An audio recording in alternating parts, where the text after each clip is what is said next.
Hello, xin chào các bạn, mình là Cu.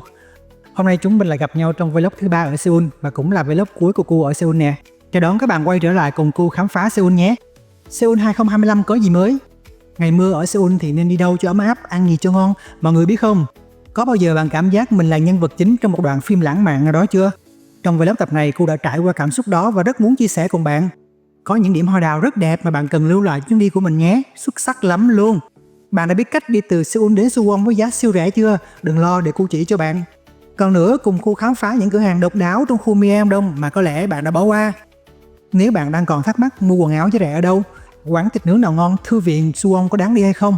Ok, mình biết rồi, trong vlog này Cu sẽ giải đáp thắc mắc đó của bạn một cách rất chi tiết. Một lần nữa cảm ơn các bạn đã ghé thăm kênh rất là nhiều. Và bây giờ mời các bạn cùng Cu khám phá Seoul nhé.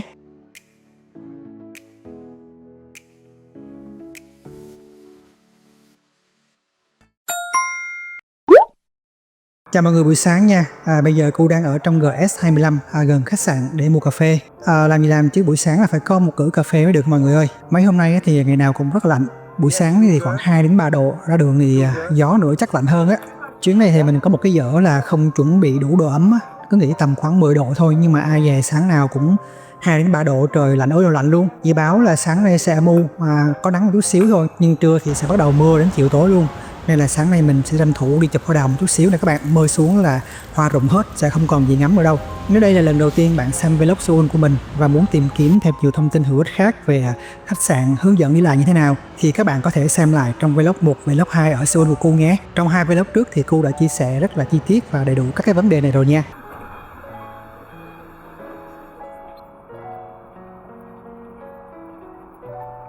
Đây là tòa nhà YG Training Center này các bạn. Còn đây là con đường hoa đào đẹp cực phẩm mà mình vừa nhắc đến. Đoạn đường này thì không dài lắm nhưng mà rất nổi tiếng mỗi mùa hoa đào bởi vì mật độ hoa dày, tán hoa rộng và hoa nở rất là đồng đều, tạo nên một cảnh tượng rất là đẹp luôn.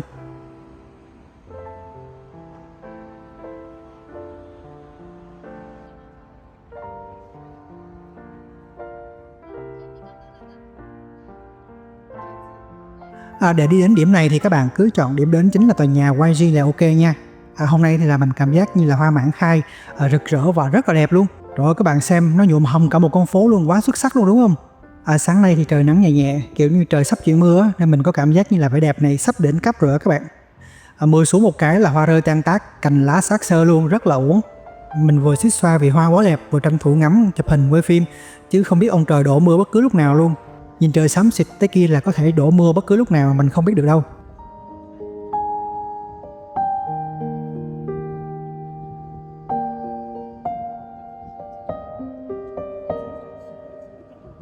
Thỉnh thoảng mấy cơn gió thổi qua là hoa rơi đầy đường này các bạn, đẹp như phim luôn. Nói các bạn đừng cười nha, thực sự lúc này mình đang cảm giác là mình đang ở trong một cái đoạn phim lãng mạn nào đó, chỉ là thiếu nhạc nền du dương thôi, bởi vì mọi thứ quá là đẹp luôn mọi người ơi.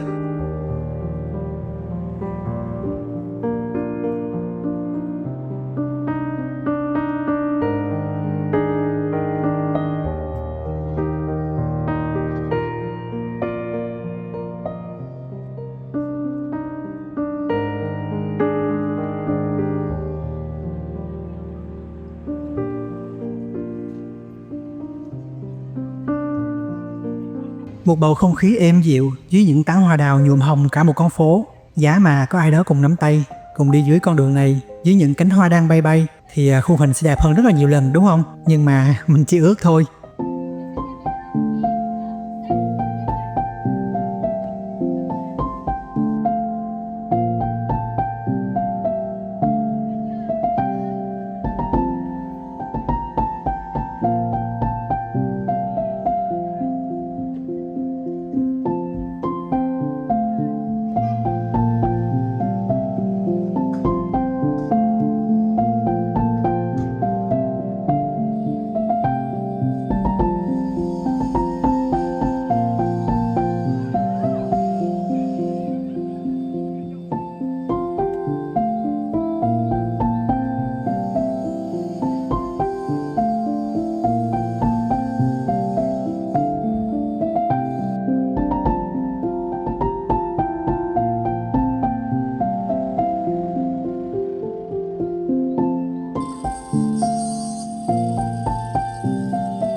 Trời bắt đầu đổ mưa rồi, mình rời con phố Hoa Đào để kiếm đồ ăn trước khi mà đi đến điểm tiếp theo. Mình ghét trời mưa dã man, di chuyển rất là bất tiện luôn. Có cửa hàng GS25 nè.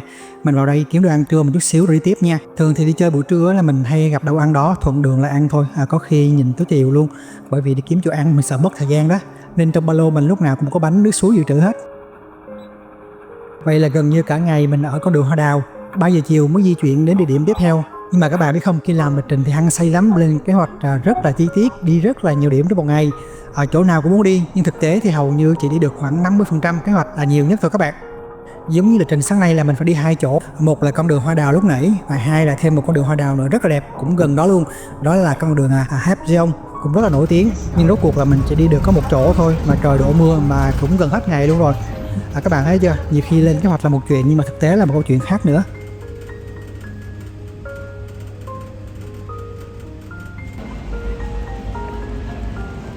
Mình đến điểm tiếp theo trong chiều hôm nay, đó là khu Hongdae này các bạn.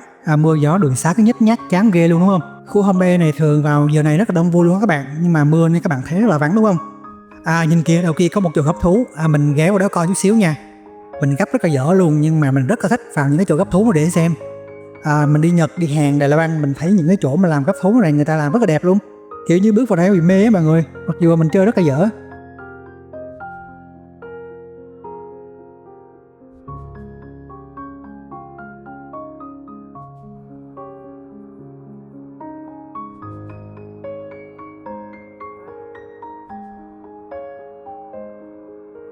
Khu Hongdae nổi tiếng là một cái khu phố trẻ trung sôi động, và khu hình này thu hút rất là đông các bạn trẻ bởi vì nó gần trường đại học Hongdae. Ở đây có nhiều hoạt động ngoài trời sôi nổi lắm mọi người.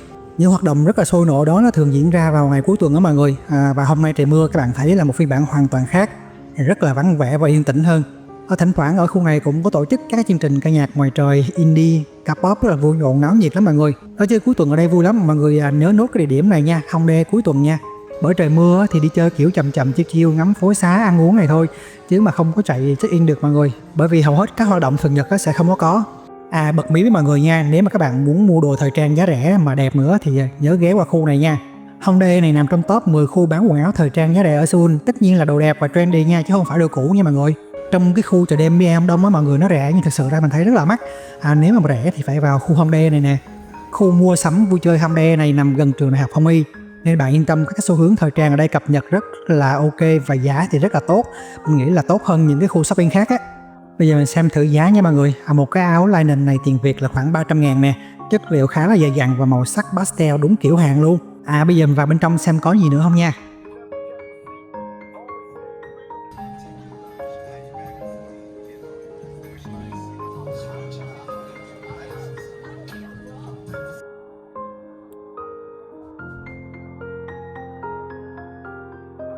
Các bạn ơi, vào bóp mát ngắm người chơi nè. Trời ơi, đẹp quá trời luôn. Nếu mà bạn dân ghiền sưu tập thì chắc chắn đây là một cái nơi mà bạn sẽ không bao giờ muốn ra, bởi vì trong này con nào nó cũng đẹp hết. Mình không phải là fan của bóp mát mà mình còn mê nữa.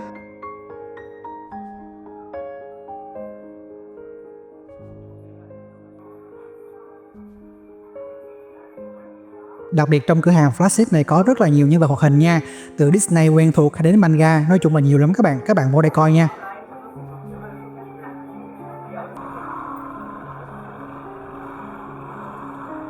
Ở Hàn á, mình thấy có một cái văn hóa tặng hoa rất là dễ thương. Bạn sẽ thấy rất là nhiều cửa hàng hoa nhỏ nhỏ xinh xinh kiểu như vậy nè, ở trong các cái ga tàu, các góc phố rất là nhiều luôn nha. Và đặc biệt là ở đây mình thấy người ta làm những cái bó hoa nhỏ nhỏ xinh xinh này thôi, không có xòe to bự như ở Việt Nam mình ha.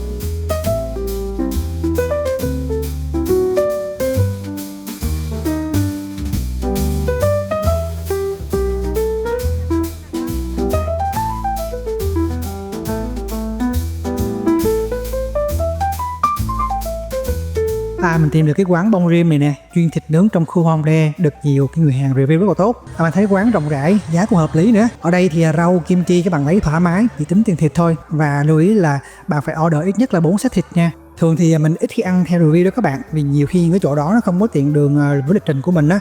Ở Hàn thì mình thường xem review trên cái app naver.com, tìm cái quán nào gần vị trí đang đứng, thấy ok là mình vào thôi.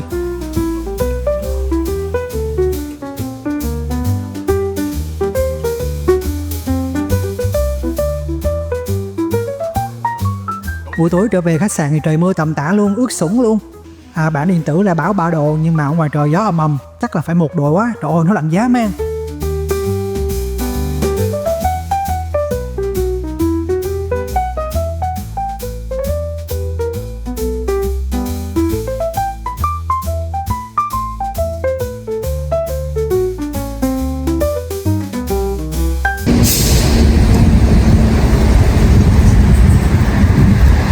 Chào mọi người buổi sáng. Ngoài Seoul rất là lạnh, nhiệt độ bây giờ mình thấy đâu khoảng 3 độ mọi người, nhưng mà gió nữa thì chắc phải là 1-2 độ. Rất là lạnh luôn. Trưa nay sẽ có mưa, hy vọng là sẽ không có hy vọng là sẽ không có mưa nhiều để có thể đi chơi được. Lạnh quá mọi người ơi, mặc mấy lớp áo mình nắng cái sơ rất là lạnh luôn. Đêm qua thì mắc mưa 1 độ, 3 độ, đêm qua mắc mưa 3 độ, lạnh quá. Sáng nay thì trời lạnh nhưng mà có nắng nhẹ, mình vẫn giữ lịch cũ là lên tháp Nam Sang để săn hoa đào, vì hoa trên đó đang nở rộ rất là đẹp. Tuy nhiên khi mà đi ngang ga Seoul thì bắt đầu từ bỗng nhiên đen thui rồi mọi người, mưa gió ầm ầm thổi lên rồi. Vậy là mình bể kế hoạch, chuyển kế hoạch không lên tháp Nam Sang nữa mà đi vào trong ga Seoul để khám phá bên trong nó có gì không nha. Sẵn đây mình sẽ review với mọi người về cái ga trung tâm này luôn. Nơi đây là đầu mối của rất là nhiều các cái chuyến đi liên tỉnh hay nội thành, để các bạn có thêm thông tin. Nhìn bên ngoài vậy thôi mọi người, nhưng mà bên trong là 3-4 tầng hầm rất là rộng luôn. Mới thấy nắng cái chút xíu mình tưởng ngày hôm nay nắng, về đâu cuồng phong vũ bão rồi nè. Tháp Nam San thì mọi người mù mịt trên đó luôn, may mình không lên đó, chứ nếu không mà lên đó mà trời mưa kiểu này là chôn chân ở trên đó luôn rồi.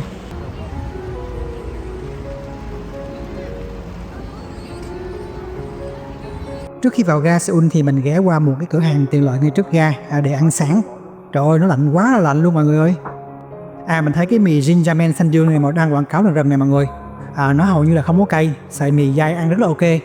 Lý do mình nhớ cái thương hiệu mì này đó là mình thấy quảng cáo của Jungkook nhóm BTS trên TV á mọi người. Rất là nhiều luôn, đi đâu cũng thấy quảng cáo hết.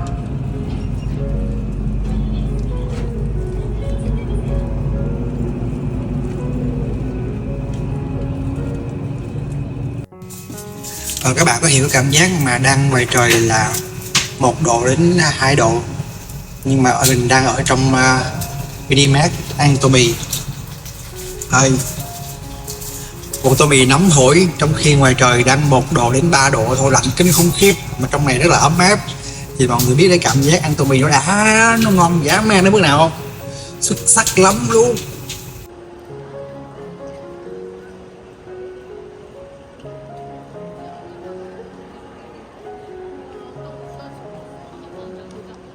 Mình đang ở ga trung tâm Seoul này các bạn, Seoul Station đây. Như các bạn thấy là đây là quầy bán vé đi các tỉnh này mọi người. Cũng không đông lắm đúng không? Bạn có thể mua vé online nha, nhưng mà mình nghĩ là mua trực tiếp thì cũng như nhau thôi Trừ khi những ngày lễ Tết cao điểm thì bạn mới cần phải mua online trước. Còn bình thường thì muốn đi thì các bạn chỉ ra đây xếp hàng khoảng 5-10 phút là mua được vé thôi. Bạn có thể mua vé tại quầy có nhân viên, hoặc là mua tại các cái máy bán tự động có tiếng Anh ở khu này cũng được. Hoặc là quét mã QR code để mua online cũng rất là tiện luôn. Nói chung có rất nhiều cái phương thức tiện lợi để các bạn mua vé tàu đi tỉnh. Còn đây là khu vực giữ hành lý trong lúc bạn đi chơi nè. Ở đây họ cũng có dịch vụ chuyển hành lý về khách sạn cho bạn luôn. Tiện lợi lắm nha, nó nằm trong cái sảnh chính của ga Seoul đó nha các bạn. Bên cạnh đây là lối ra sân ga để đi tàu về các tỉnh. Lưu ý trên vé là bạn đi platform nào cho đúng chuyến nha, bởi vì là ga trung tâm rất là đông, mật độ tàu rất là nhiều. Nếu mà đi tỉnh thì các bạn đến ga Seoul sớm một chút xíu, có thời gian để kiểm tra thông tin chuyến tàu ở lối ra để không trễ tàu nha. Còn bây giờ thì mình sẽ đưa các bạn đi xuống hầm, khám phá xem là dưới hầm B2 có cái gì không nha. Khu này là sảnh chính của ga Seoul này các bạn, trung tâm hành khách chính là ở phía này. Phía tay phải của mình nó là cái khu mall mua sắm, mà bây giờ chắc là không đủ thời gian mình qua mall review cho các bạn đâu. Bây giờ là mình sẽ hướng dẫn các bạn đi xuống hầm để mua vé ra sân bay hay là làm thủ tục xuất nhập cảnh cũng tại cái hầm này luôn. Từ cổng chính vào sảnh bạn có đi thẳng ngoài đến cuối sảnh, Nhìn bên tay trái sẽ thấy một cái cầu thang cuốn để đi xuống hầm B2 nha mọi người. Đi đến cuối đường, các bạn sẽ thấy cái bảng bên tay trái là Airport Rail Road nè các bạn. Đi thang cuốn để xuống B2 nha.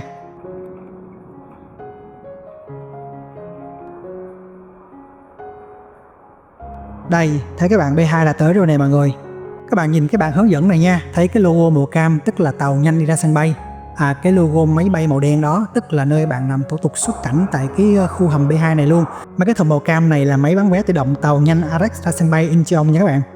Mua vé xong thì các bạn đi vào lối này để gửi hành lý lên sân bay tại đây luôn.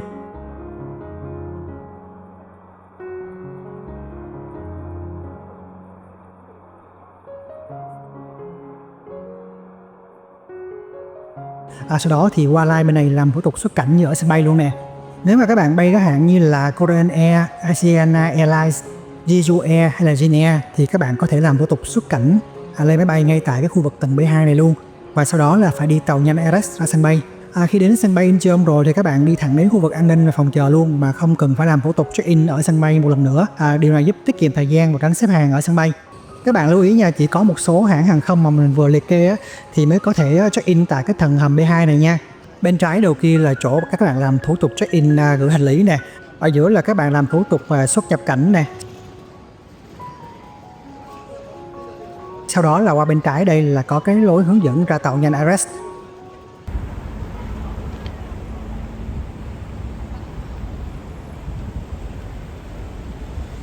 Mình mới phát hiện ra một điều rất là thú vị, đó là mấy cái ghế ngồi trên tàu điện đó mọi người. Mùa lạnh thì nó là máy sưởi luôn đó. Hàng gì ngồi lên thấy rất là ấm luôn. Lúc sáng mình mua 2 bao tay, nhét túi vì sao rớt một cái rồi nào không hay. Còn con cái mình không dám bỏ luôn bởi vì đang rất là lạnh.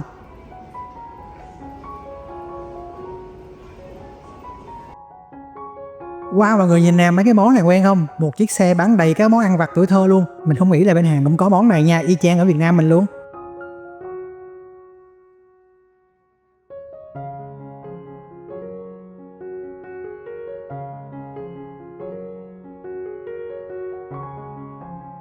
Đây là phóng mèn nha.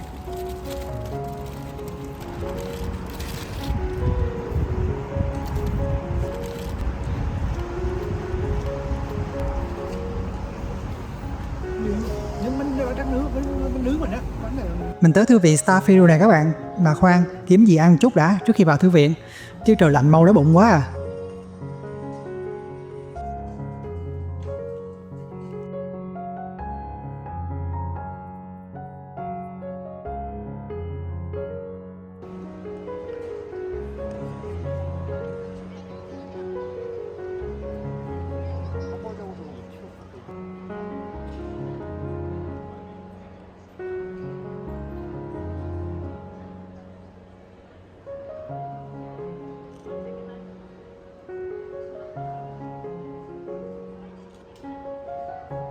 Thư viện Starfield là một trong những điểm đến văn hóa rất độc đáo và nổi bật nhất tại Seoul, nằm ngay trong tâm thương mại Coes ở quận Gangnam. Du khách đến đây rất là đông, dù thư viện này khai trương đã rất là lâu rồi mọi người. Mình đến đây cũng mấy lần rồi, nhưng mà lần nào cũng đông vậy các bạn. Có những cái chỗ mà kệ sách cao đến 13 m, trải dài trong một cái không gian rộng lớn là 2.800 m², tạo nên một cái khung cảnh rất là ấn tượng với du khách khi mà lần đầu đến đây. Lần đầu đến đây mình cũng đã từng rất là ấn tượng như vậy đó mọi người. Thư viện có hơn 50.000 đầu sách rất là đa dạng về các thể loại, cùng 600 tạp chí trong nước và ngoài nước để các bạn có thể tham khảo.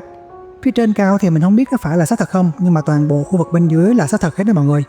Ở đây được bố trí rất là nhiều bàn đọc sách với các cái ổ cắm điện sẵn, rất là thuận tiện cho các bạn sinh viên hoặc là người làm việc muốn tìm một cái không gian vừa đọc sách vừa làm việc. Mà với cái lượng khách đông như thế này thì mình không biết là đọc sách có tập trung không nhỉ?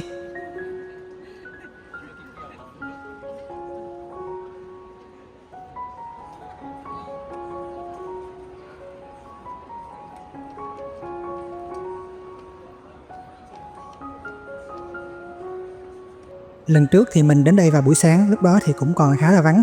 Ánh sáng tự nhiên ngập tràn qua máy kính tạo một cảm giác rất là thư thái dễ chịu. Có không khí của một thư viện đúng nghĩa hơn. Còn bây giờ thì đông quá mọi người ơi. Ngoài việc đọc sách thì thư viện Starfield Library còn là nơi tổ chức rất là nhiều các sự kiện văn hóa về sách, rất là thú vị. Điều tuyệt vời nhất là thư viện hoàn toàn miễn phí và mở cửa từ 10 giờ sáng đến 10 giờ tối mỗi ngày nha mọi người. Do đó nếu mà muốn check in thư viện đẹp thì mọi người đi sớm nha, đi sớm khoảng 10 giờ rưỡi sáng, mở cửa các bạn check in liền là ok. Để đến đây thì các bạn có thể đi tàu điện ngầm tuyến số 2 và xuống tại ga Samseong, sau đó đi bộ khoảng 4 phút thôi là sẽ đến thư viện này.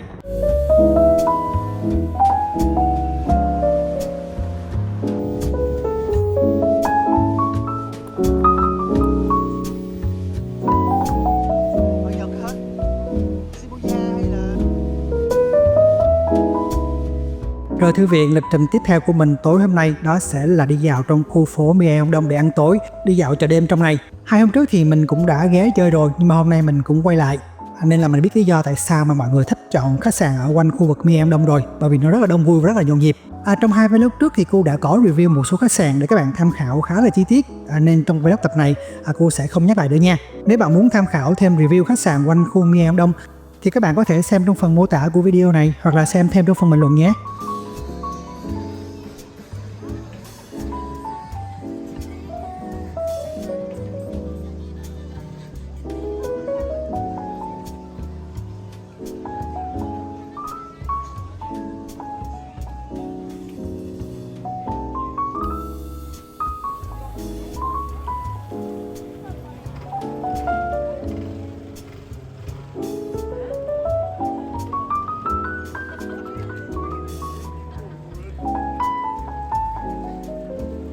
Nếu bạn đang tìm kiếm một trải nghiệm mua sắm kết hợp ẩm thực đường phố đặc sắc và không khí vui nhộn của Seoul thì mình chắc chắn Mie Ông Đông chính là điểm đến mà bạn không thể bỏ qua. Mie Ông Đông nằm ngay giữa trung tâm của thủ đô Seoul nữa mọi người, rất là dễ đi lại đến đây bằng tàu điện. Bạn chỉ cần xuống ga Mie Ông Đông trên tuyến số 4 rồi ra cửa số 6 là bước vào khu phố mua sắm chính của khu này rồi. Buổi tối trong khu Mie Ông Đông thì không chỉ nhộn nhịp mà còn rất là màu sắc để các bạn săn ảnh nữa đó. Nếu mà các bạn muốn mua mỹ phẩm thời trang thì mình nghĩ là nên đi vào ban ngày tại rất là vắng, dễ lựa chọn hơn, còn ban đêm thì rất là đông. Ban đêm thì chỉ đi dạo chợ ăn vặt, ngắm phố ban đêm thì sẽ xôm tụ hơn. Khu vực Mie Ông Đông này nổi bật với rất là nhiều cửa hàng thời trang mỹ phẩm Hàn Quốc đình đám, từ các cái thương hiệu quốc tế cho đến các cái thương hiệu đồ địa Hàn rất là yêu thích. Đặc biệt các cái cửa hàng ở đây thì nhân viên đều nói tiếng Anh rất là tốt, nên là bạn yên tâm mua sắm nha. Nếu bạn có ý định mua mỹ phẩm Hàn giá tốt thì đừng quên các thương hiệu Oliver Young ở trong khu Mie Ông Đông này, bởi vì hệ thống cửa hàng này luôn luôn có rất là nhiều các chương trình khuyến mại hấp dẫn.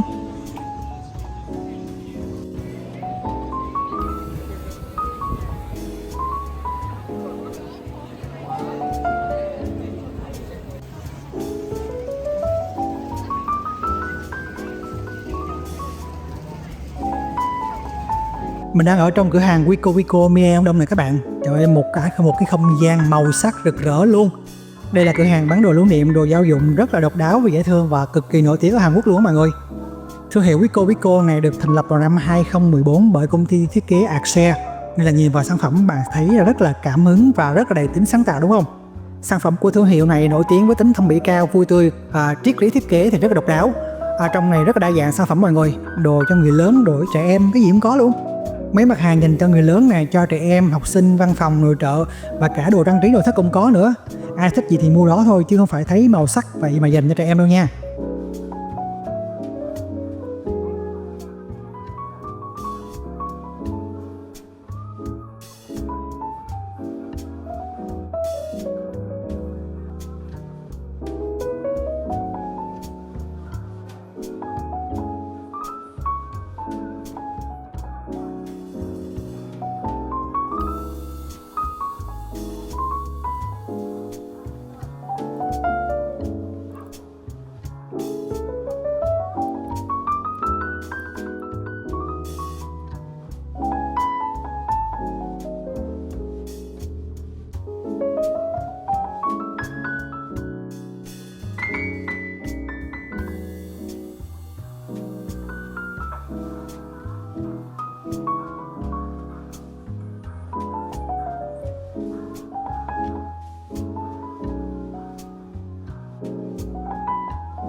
Thêm một cửa hàng độc đáo nữa trong khu Mie Ông Đông này mà mình tình cờ ghé qua, đó là cả một cái thế giới phụ kiện dành cho các bạn nữ.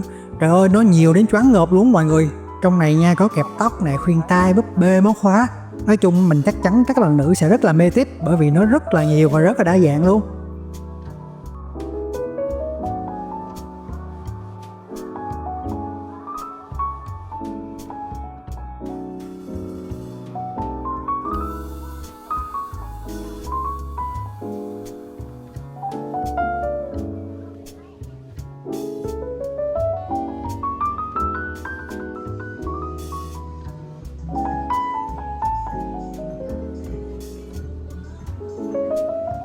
Điều hồi đói quá thì là mình tìm được một cái quán ăn trên Naver đánh giá khá là tốt, nằm trong cái khu phố đi bộ này luôn.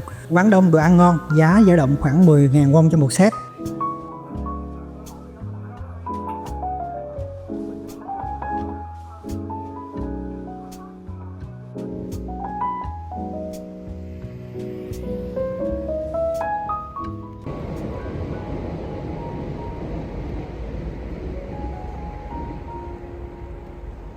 Hôm nay thì thời tiết vẫn còn âm u, mưa nhẹ, nhưng mà thời tiết này cực kỳ thích hợp với một chỗ mà mình sẽ đến sáng nay. Mọi người chờ nha.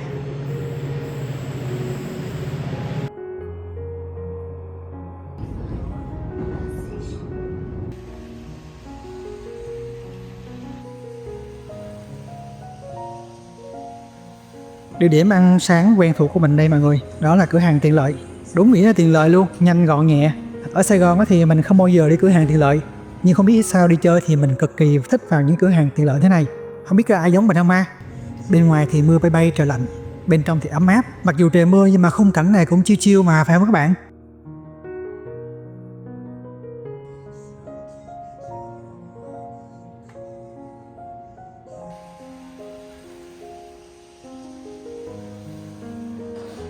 Điểm đến sáng nay của mình là chợ truyền thống Gwangjang này các bạn. Chợ Gwangjang là một trong những cái khu chợ truyền thống lâu đời nhất và nổi tiếng nhất ở Seoul, được thành lập vào năm 1905.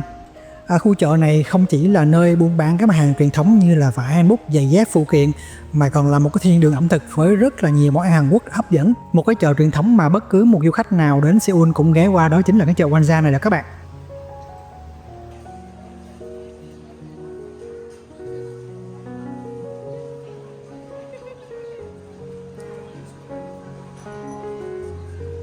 Các bạn nhìn quanh có một cái loại bánh mà bán ở đây rất là nhiều, đó là bánh bindae-tteok hay còn gọi là bánh xèo Triều Tiên.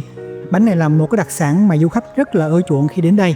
Khi mà đến Hàn Quốc, đặc biệt là khi đến Seoul với các cái chợ truyền thống như chợ Gwangjang thì bạn sẽ thấy có rất là nhiều các loại bánh bindae-tteok này với mùi thơm lan tỏa rất là kích thích vị giác. Đặc biệt là trong một cái buổi sáng mà trời mưa âm u như thế này thì cái hương vị bánh và cái không khí của chợ rất là ấm áp và cảm giác rất thèm ăn luôn. Cái bánh bindae-tteok này hay gọi là bánh xèo Triều Tiên này là một cái món bánh đậu xanh truyền thống của Hàn Quốc, được làm từ đậu xanh nghiền, sau đó là trộn thêm các nguyên liệu khác như là thịt heo, giá đỗ, kim chi và hành lá, sau đó là chiên giòn ngập trong dầu luôn. Món này ăn có hương vị mùi béo ngậy đặc trưng của đậu xanh kết hợp với cái vị giòn rụm và vị chua cay nhẹ của kim chi, tạo nên một cái sự hài hòa rất hấp dẫn, nhưng mà hơi ngấy nha mọi người. Với những cái người mà ít ăn dầu như mình thì mình thấy hơi ngấy. Người Hàn Quốc thì đặc biệt thích ăn bánh bindae-tteok này cùng với rượu gạo truyền thống, nhất là trong ngày mưa, tạo nên một cái trải nghiệm ẩm thực vừa ấm áp vừa rất là đậm đà văn hóa luôn. Mọi người nhớ lúc sáng mình nói gì không? Đó là trời mưa mưa thế này và đây ăn món nóng giòn như thế này nó đã lắm luôn á mọi người. Mình thấy hầu hết ở đây toàn là du khách không có mọi người, không thấy dân địa phương đâu. Mà đúng hôm nay trời mưa nên trong chợ rất là đông, một khung cảnh rất là ấm cúng luôn.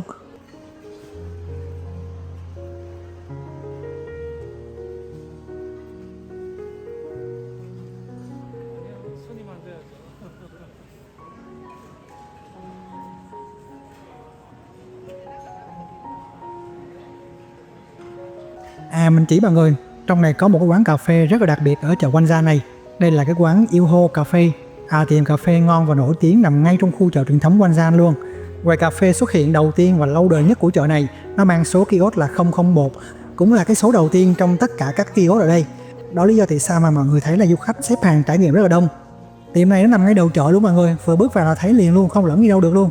Mặc dù là quán cà phê lâu đời nhưng mà hiện là do các bạn trẻ điều hành nên là các bạn thấy là quán có phong cách rất là hiện đại, nhìn sang và nổi bật nhất trong khu chợ truyền thống này. Để trải nghiệm món đặc sản nhất của quán thì là mình đã mua một cái ly Noi Blanc, đó là sự kết hợp giữa cà phê đen đậm đặc và kem tươi, mang đến một cái hương vị rất là đậm đà, béo ngậy đặc trưng. Giá ly này là khoảng 7.000 won nha mọi người.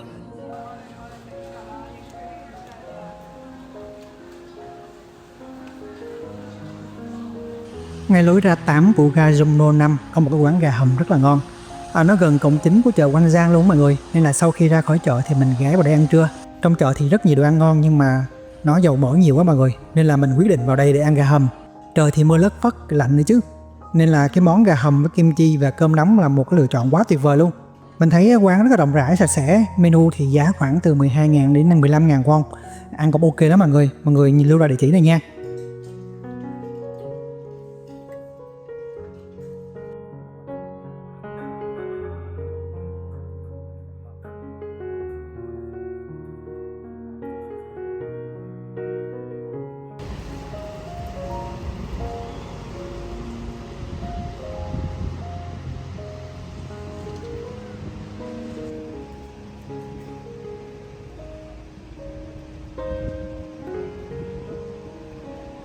Hôm nay dự báo thời tiết là mưa cả ngày luôn mọi người ơi, nên là trời nó cứ râm râm ẩm ướt vậy và gió thì rất là lạnh. Lịch trình tiếp theo của mình là mình sẽ đi Suwon. Điểm đến chính là Starfield Suwon, rất là nổi tiếng luôn. Để mà từ Seoul đi Suwon thì các bạn có thể đến ga trung tâm Seoul Station để mua vé đường sắt Korail. Thời gian di chuyển là khoảng 40 phút và giá vé rơi vào tầm khoảng 3.000 won, tùy theo hàng ghế bạn mua. Tuy nhiên hôm nay thì mình sẽ đi Suwon bằng Subway và mình sẽ dùng cái thẻ T-Money để thanh toán. Thời gian thì lâu hơn, tức là khoảng 1 tiếng và giá thì chỉ có 1.600 won thôi, tức là rẻ bằng một nửa so với là cái việc bạn mua vé tàu KTX đó nha. Nếu mà bạn muốn đi Suwon bằng Subway như mình và thanh toán bằng thẻ T-Money thì các bạn lưu ý điều này. Tại bất kỳ một cái ga nào ở Seoul, khi chọn điểm đến là Suwon thì bạn cũng sẽ đi bằng một line duy nhất, đó là line số 1 màu xanh dương.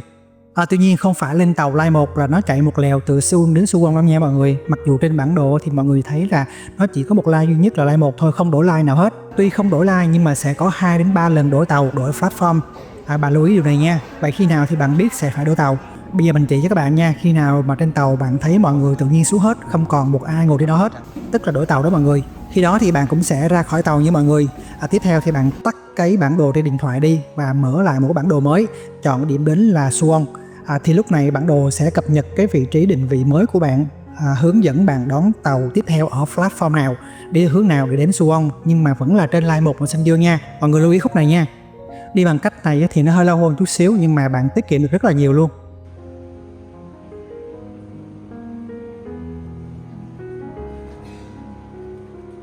Bên trái mình là ga Hwaseo ở Suwon này mọi người, là cái nhà ga mà mình vừa mới đến từ Seoul đó các bạn. Nhìn bên phải bên kia đường đó là Starfield Suwon. Mọi người thấy tòa nhà ở xa xa đó không? Bây giờ là mình sẽ đi bộ qua đó nha. Trời cứ mưa lâm râm cả ngày về đó mọi người, vừa lạnh vừa gió nữa chứ.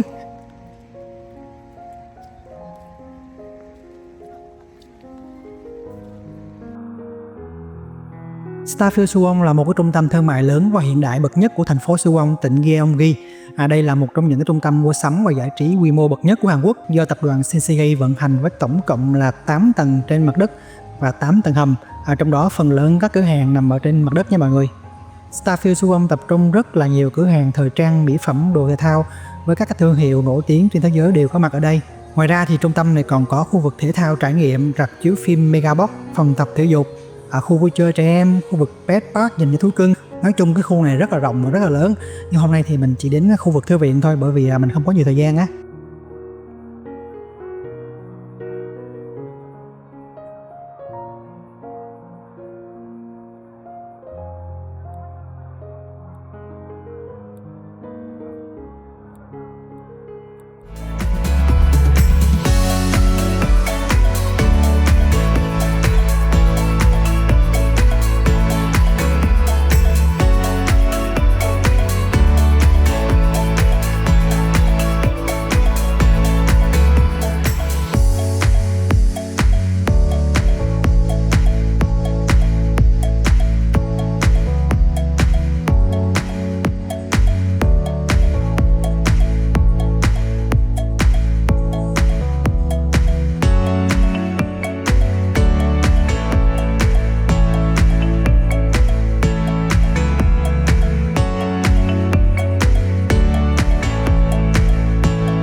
Điểm nổi bật nhất của Starfield Suwon chính là thư viện Starfield này nè các bạn. Nó nằm từ tầng 4 đến tầng 7 của trung tâm thương mại này, với chiều cao là 22m và diện tích thì lớn gấp đôi so với thư viện Starfield ở Koret Mall ở Seoul nha. Mà hôm trước mình có giới thiệu với mọi người rồi đó. Thật ra lý do kéo du khách từ Seoul đến Suwon mới chính là cái thư viện Starfield này nè các bạn, bởi vì nó rất là ấn tượng luôn. Du khách thì quá ấn tượng với là Starfield ở Seoul nên họ tiếp tục đến đây để khám phá tiếp một cái sự đồ sộ của thư viện này ở Suwon.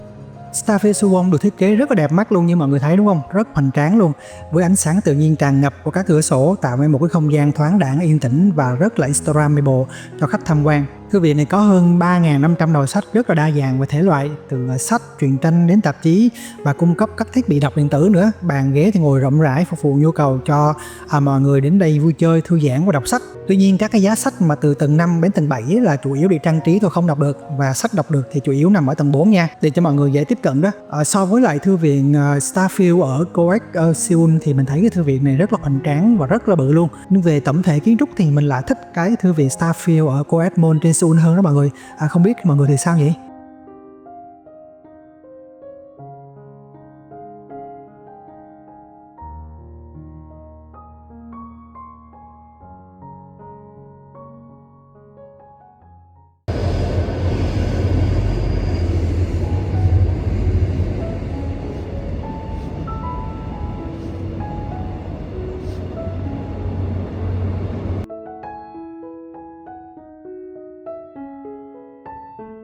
Sau mấy ngày mưa dầm về thì hôm nay trời nắng rồi mọi người ơi, may quá.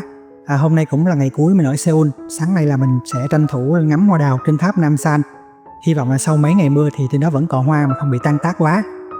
May quá ngày cuối cùng ở Seoul thì trời nắng đẹp. Sáng nay trên đường đi thì mình ghé mua bánh mì ốp la trên một chiếc xe bán hàng rong của hai bà cụ để ăn sáng. Một phần bánh mì như thế này là 3.000 won này mọi người, rất là nóng hổi, rất là ngon miệng luôn. Nếu bạn mua thêm một ly cà phê là 1.500 won nữa. Tổng cộng là nếu cho bữa ăn sáng ở lề đường như thế này thì là khoảng 4.500 won. Tuy nhiên nếu bạn vào trong các cửa hàng tiện lợi thì giá sẽ gấp đôi nha.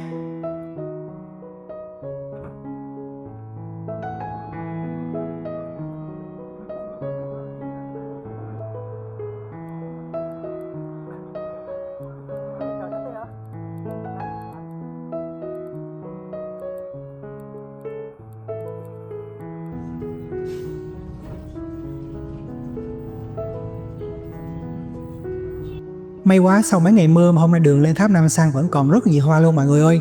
Trời nắng thế này ngắm hoa mới đẹp nè. Bắt đầu từ con dốc này là bạn sẽ đi bộ lang thang lên tháp và tốn thời gian khoảng 20 đến 30 phút đi bộ tùy tốc độ bạn đi nha. Nhưng mà hoa đẹp thế này vừa đi vừa ngắm thì có vẻ hơi lâu rồi đúng không?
Đến tháp Nam San rồi các bạn ơi.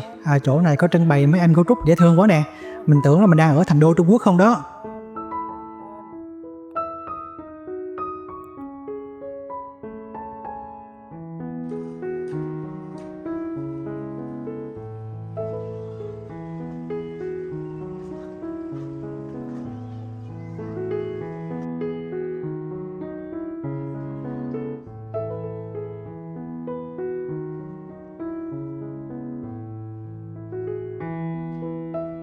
Từ trên cao nhìn xuống cả một khu hoa đào đẹp quá mọi người ơi. Phía đằng xa kia là trung tâm Seoul đó các bạn. Khu vực này là khu vực chính của tháp Nam San này mọi người. Du khách tập trung ở đây rất là đông luôn. Bây giờ mình sẽ đi lòng vòng khám phá xung quanh khu này nha.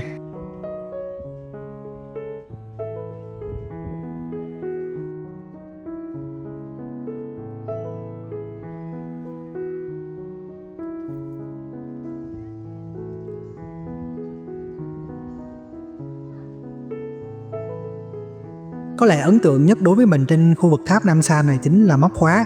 Rất nhiều khu vực để khách móc khóa tình yêu ở đây, nó nhiều lắm luôn mọi người, chỗ nào cũng thấy có móc khóa hết. Kiểu này chắc có khi vài năm nữa tháp Nam San đổi thành tháp móc khóa luôn quá.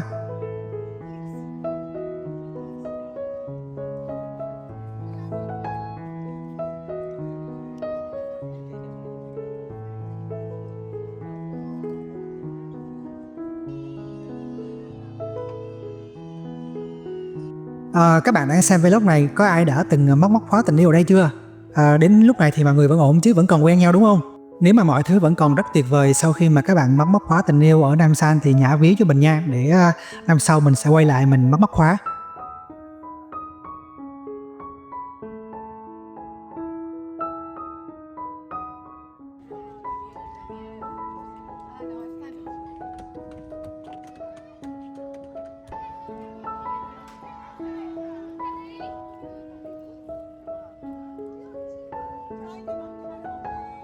Rời tháp Nam San, cô đến điểm tiếp theo trong chiều hôm nay, đó là Dom Daemun Design Plaza. Khu này nằm ngay trung tâm của Seoul mọi người, rất là nổi tiếng nha. Cái chỗ này mà chụp hình street style là siêu đỉnh luôn. Trước khi ra ngoài chụp hình thì mình vào bên trong xem triển lãm mỹ phẩm nha mọi người. Đang có một cái triển lãm mỹ phẩm bên trong khu phức hợp này nè. Ở bên trong cái khu Dom Daemun Design Plaza này thường xuyên có rất là nhiều các cuộc triển lãm trưng bày về các cái sự kiện văn hóa, thiết kế, thời trang. Nên mọi người nhớ đến đây xem nha.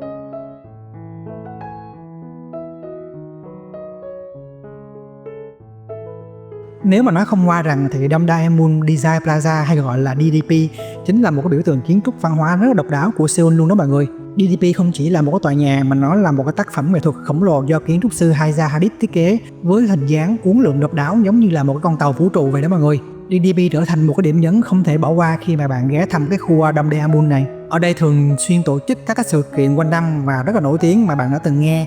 Ví dụ như là chương trình Seoul Fashion Week. Vì vậy mà hãy kiểm tra lịch trình trước khi đến để không bỏ lỡ bất cứ một sự kiện thú vị nào diễn ra ở đây hết nha.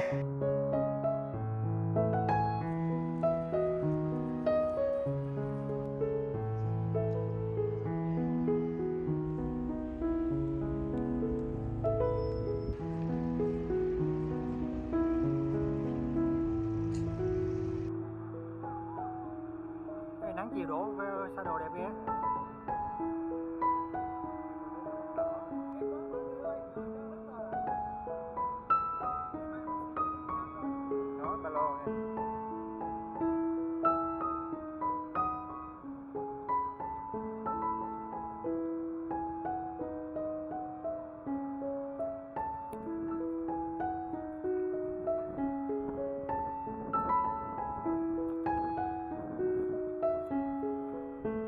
Rồi Dom Daemun Design Plaza thì mình kiếm một chút gì đó để ăn chiều đây. Di chuyển liên tục ham chơi quá mà quên ăn luôn mọi người. Bây giờ là 4 giờ chiều rồi mới thấy đói nè. Bạn sẽ bắt gặp rất là nhiều cái chỗ bán hàng rong quần áo lề đường như thế này ở quanh cái khu Dom Daemun này. Nói vui về tính chất chiếm dụng lòng lề đường để buôn bán hàng rong thì mình thấy ở Hàn Quốc thì cũng không khác gì ở Việt Nam luôn. Trời xanh lì luôn.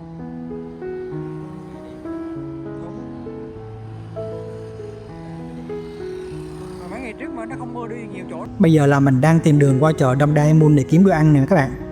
Mình thấy trên review của Naver á, có mấy cái quán cũng khá là ngon ở trong cái khu chợ này.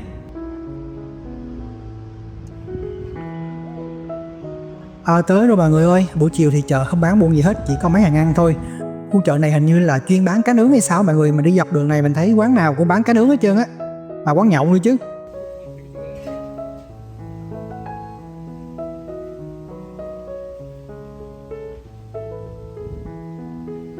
Đây rồi, quán lòng xào nè.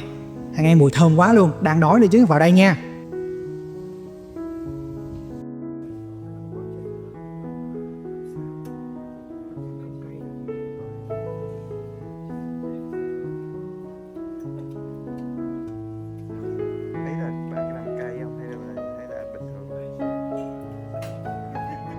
Chiều nay thì nắng rất là đẹp, mà tiếc là tối nay mình phải ra sân bay rồi, vì sáng mai là mình sẽ bay chuyến sớm 6 giờ sáng.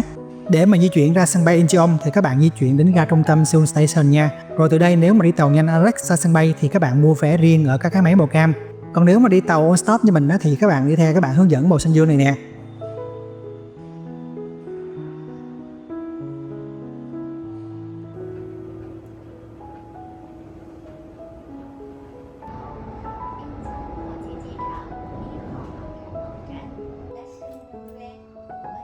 Đêm nay thì là mình sẽ kiếm chỗ ngủ trong sân bay luôn, để mình 3 giờ sáng để mình làm check in và bay sớm. Ok, tạm biệt mọi người nha, hẹn gặp lại mọi người trong vlog sau nhé, bye bye.